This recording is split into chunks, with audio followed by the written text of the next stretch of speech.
মৰমৰ ভাইটি ভণ্টিসকল, আজি আমি শিকিম কেইটামান খোৱা বস্তুৰ নাম অসমীয়া আৰু ইংৰাজীত।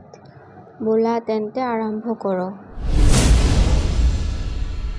ৰুটি ইংৰাজীত আমি চাপাতি বুলি কওঁ। পৰঠা ইংৰাজীত ফ্লেট ব্ৰেড বুলি কোৱা হয়। পোলাও ইংৰাজীত পিলাপ বুলি কোৱা হয়। জিলেপি ইংলিছত ফানেল কেক। পিটিকা ইংলিছত মেছ। তাৰপিছত জল ইংলিছত চুপ বুলি কোৱা হয়। পায়স ইংৰাজীত ৰাইচ পুডিং বুলি কোৱা হয়।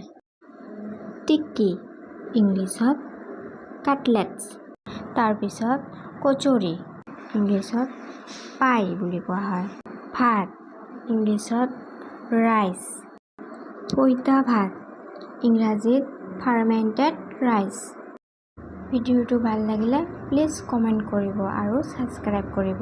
Thank U.